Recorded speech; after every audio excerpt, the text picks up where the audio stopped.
Welcome back to another week at Drone DJ. This week we got some new rumors for you on DJI drones, plus potentially the first Indian drone we're about to see in US.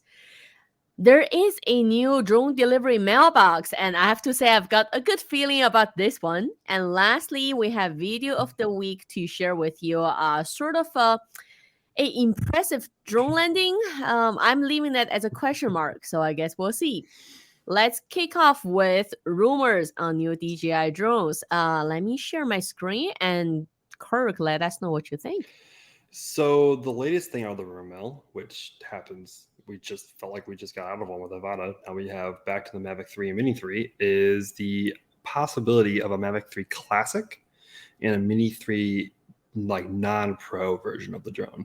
And a lot of people were kind of like one of the big things reason for this that's kind of exciting is that like the prices have gone up over the years for DJI drones, especially the last year alone.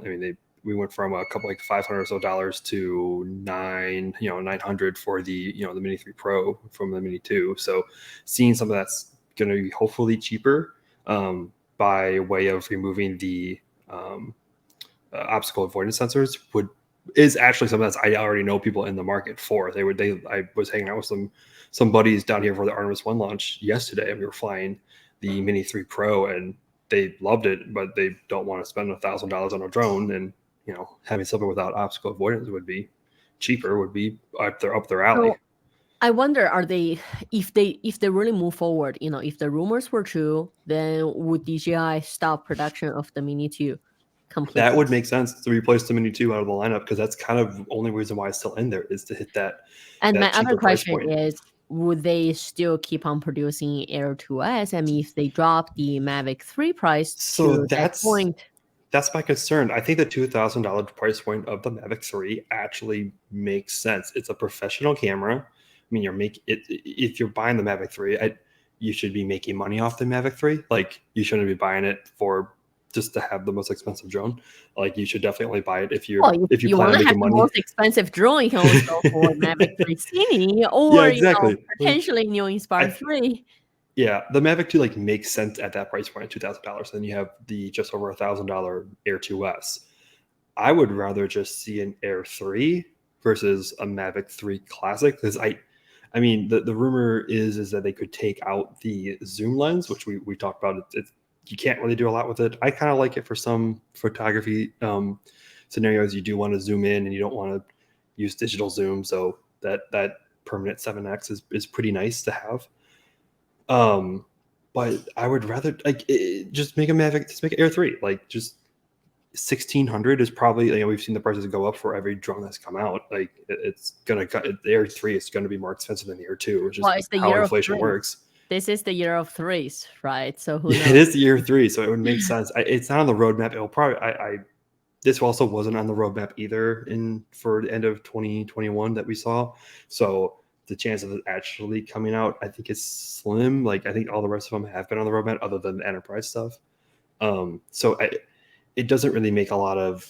This will probably come next year. Like, I don't think this is coming this year. I think it's coming next year, maybe end of this year if they add it in last minute. But this would come next year. Air 3 would probably come next year. Like that. Like, that makes sense. Like, the Air 2S is newer than the rest of them, so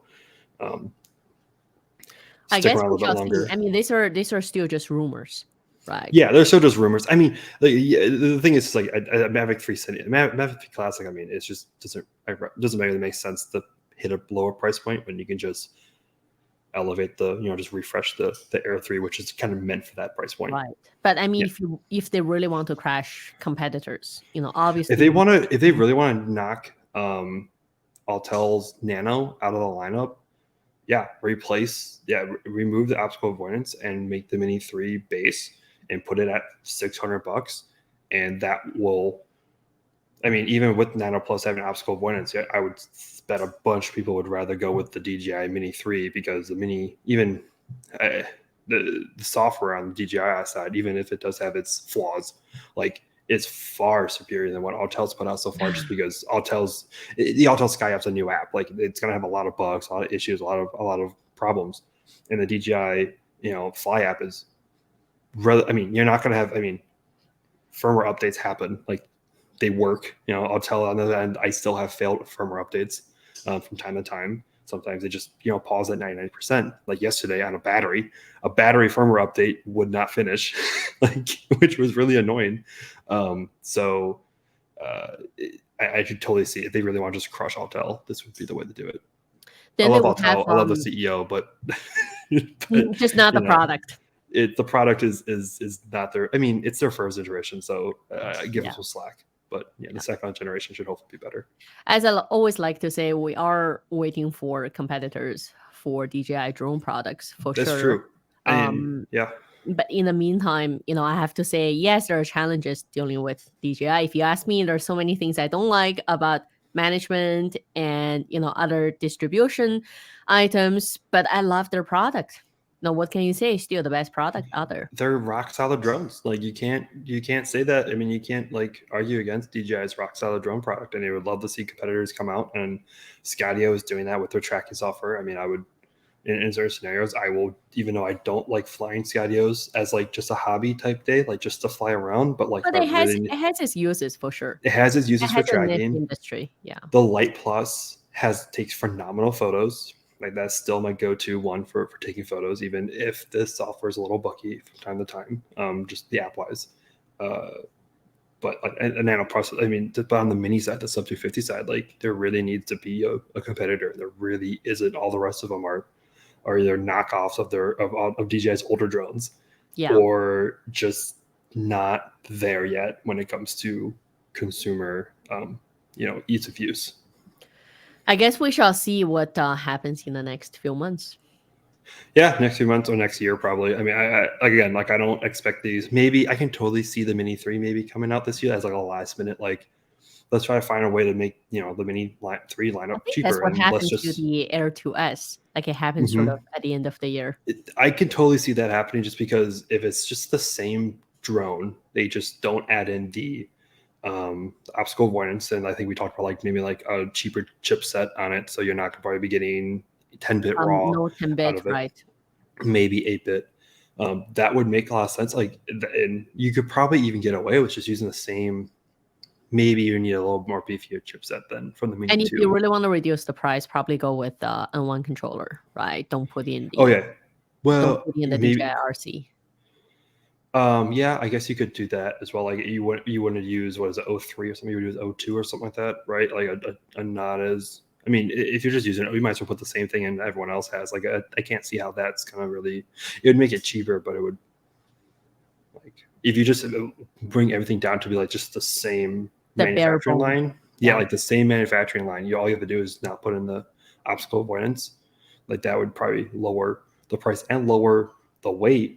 Meaning you could probably use the plus battery, extended, right? The plus and still battery. be under 250 grams. We shall see. Yeah, that would actually be quite nice. Now moving along, sounds like we're about to see the first Indian drone company, and looks like it's backed by Qualcomm, which should be interesting. However, this is a larger enterprise drone. The reason I thought this story was interesting, because I remember at some point early on this year, we covered a story of India introduced a new regulation, right, that bans foreign drones from entering the India market. And the reason was they wanted to foster their own drone manufacturers and technologies. So I'm looking forward in seeing what they actually produce, right? I mean, I always find it's a questionable approach not to allow any foreign competitors in the country. But let's see what they actually come out of it. Yeah, that move was interesting. I don't necessarily agree with just blocking all competitors to being able, as your way, to foster your own. It's a move. It's totally a way you can do things. It's just totally not, in my opinion, the right way of doing things. You should just be able to compete in the global market as it is. Of course, you're talking with DJI. We just talked about how there's not really any big competitors, so you would have to find a company who can compete with those type of people. Now, it does look like, though, that this is the first drone we've kind of seen out of this, and it's an enterprise drone. It's a large drone. It's fixed wing. And you see it at the commercial UAV Expo this year. Mm-hmm. Yep. Yeah, everyone is going to that. I think that's in Vegas. I think. Yep. So Yeah, I guess enterprise drones are going to become more and more popular. Like this is kind of the market I think has the most chance to have a good amount of competitors. I think the consumer camera drone market is really hard to beat DJI. So being able to do this because you have Altel and you have not DJI fixed wing, but at least larger enterprise stuff with DJI. But the fixed wing wise, like it is a more easier market, I think, in my opinion, to break into. So Indian startup could actually do it, especially in India where they kind of have the leg up of not have to compete with anyone else. Let me show the next one, which personally really interests me. I mean, we talked about the drone delivery system a fair bit in the past several months, right? And as you know, me, I always criticize the whole workflow, the whole streamlinedness and the feasibility of drone delivery. But I have to say, I thought this one was interesting. It is. Is it? I think what Strix drones is just kind of like mailbox type thing, kind of similar to the like the Amazon lockers that you would see in popular cities. Yeah, but this, Except, I like the landing, like I like the top of it as the landing pad. I like that aspect. And Kirk, you and me, when we were looking at this, we were guessing, right? We didn't see this as a solution on their website, but we were guessing if the drone drops the package on the top, then some kind of like a delivery, like an elevation pulley system would put the drone automatically into one of the lockers, and then you can just go pick it up. So the it drone, seems like it's going to be that like seems logical, right? I don't see that as like, they don't see that as a mechanism here, but that would be my guess. Based on the image on the website, there is a photo of it landing on the roof. So there's most likely a way, like it probably drops down, scans it, and then puts it into the right box, which is probably why we only see 3 mailboxes on this instead of 20 that you would see on Amazon, because there probably is a decent amount of space. So hopefully this could be scaled up. But they could make this bigger, because if you look at the rooftop, right, it still has room on the sides. There's plenty of room. They could make it like a solid pillar style, right? So, and I think the reason why this is, well, the biggest issue with drone delivery is the drone delivery is supposed to be the solution for the last mile, right? The last mile delivery, I think we talked about.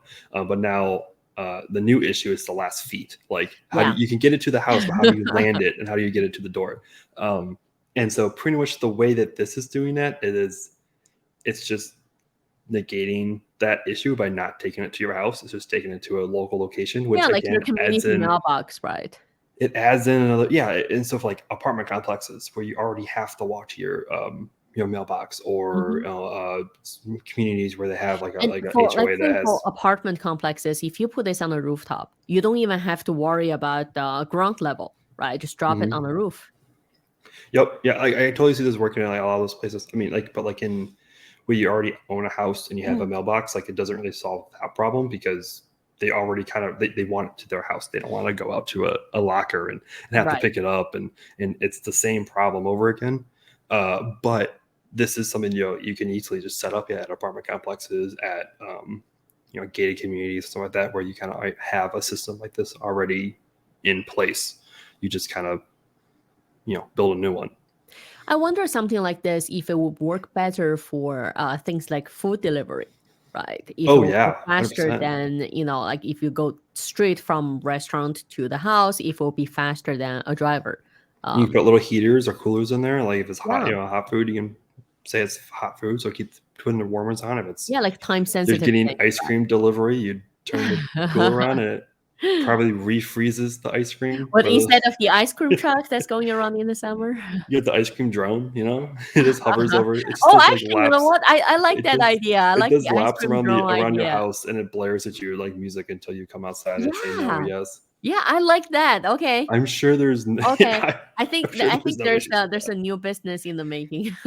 All right. Well, tack it up to eFace Health Industries to develop. We'll take venture capital. I really like that. We're gonna put that topic on the agenda. Let's see what else do we have this week. I don't want to talk too much on that now. Not enough people getting the same ideas as yet. we can't let people steal our great ideas. No. Last one we put up. our tab on this one, video of the week. Okay. See, does it still play? There we go. So this is where I think we're divided on this topic. Like I think we both have totally valid opinions on this, and like I think we're on different sides. So we might have a good debate here. So apparently there's or at least the company thinks there's a big demand on landing drones on steep roofs. And they came up with a solution to solve that problem. Yeah. And so basically they're dampeners like on the legs. So when you land on like a steep roof, you can like it doesn't bounce like a lot of like plastic would. Although I think the legs they're using are questionable in quality. They're definitely pro showing their point. I don't think like a Mavic 3. Well, like So, I mean, okay, even those don't even have lens. They here's don't even my have legs. question. So if we look at how it's landing here and look at how the landing gear on the left side just, got pushed back, is that because is that the angle for this roof? Like if it's a different angle of the roof, would the landing gear need to be, back a little bit rather than spring all the way back? Well, they only go in, as much as the roof is tilted, I guess is the way it works. Like it's not like they're not hard fixed. So like however, whatever the angle of the roof is, it's what and it still looks like a pretty hard drop. Yeah, it's not going to be a quick drop, but it's not. I mean, the idea of it is that it sticks, like it doesn't bounce off. Like, right. I mean, I guess like if you have, I'm trying to think of a drone like the Phantom, like we have those stiff legs. But where do you put the camera and gimbal? Yeah, so that's kind of like where we kind of like we don't really. I think the market for this is still emerging. Let's say that it's still emerging. And they talked about surveillance. So I can totally see this though for law enforcement or firefighters or stuff like that, where they want to get a camera angle somewhere for maybe a hostage situation in a house or a fire. Like they want to be able to see, the roof of a house, of a certain structure fire. And so they can fly like a drone up and it lands and you have like maybe like a small camera on top. Maybe it's I'm imagining like a larger drone would be using this system. And you would have a gimbal on top that would be able to be controlled and zoomed in and zoomed out and to be used. But you don't have to worry about needing a pole to elevate a camera up or getting a person up on the roof to look at it. You can just fire this drone maybe to like the neighbor's house and find a place to land, and you'd be able to use this. Well, I would want to know what's the flight time on the drone. Well, I mean, it all depends on the drone. Like this is something This is the F450, which is already an obsolete drone to begin with. Yeah, well, yeah. This is really like prototype. I mean, this is a tech demo. Yeah, so you could. I mean, I think the idea is to scale it up to be used on larger drones. Another thing, I mean, just for the tech itself, and this is probably like, I don't know if they're really trying to go for a patent here, and I don't know if you can really patent this. I feel like this has already kind of been done somewhere. Like inertial dampeners, like kind of already exist, but who knows? I don't think they can patent this. Yeah, a system like this on eVTOLs, like for the most part, you're going to be taking off and landing from a flat concrete pad. But for search and rescue, like eventually there's a point where we use these for ambulances or stuff like that. Oh, being able to land on the side of a hill. I have a solution. Get Avata has a turtle mode, so even when it flips and lands on its top anyway or on its back anyway, you can flip it back. Yeah, just turtle mode. Just add turtle mode to everything. Everything is turtle mode. Even with, it doesn't matter if it's like with people inside of it, just turtle mode. Well, like I said, we're kind of torn on that one. I thought that was maybe the entertainment of the week, but if anyone has any thoughts, please share them with us in the comments down below, right? Comment if you would buy that. Or if you want to invest in our ice cream truck business. Ice cream drone. Please leave your comments down below. We're taking investment. Why not? I love that idea. Well, just to recap, we covered some rumors on, potentially remodeled DJI drones on the Mavic 3 Classic or a base model of the Mini 3. We looked at, potentially the first enterprise Indian drone that's going to showcase at the Commercial UAV Expo, which will obviously have some coverage for you next week as well. An interesting drone delivery box that I personally like. So we'll see how that pans out. And the last one, we're debating if it's a useful function to have the drone landing on the steep roof.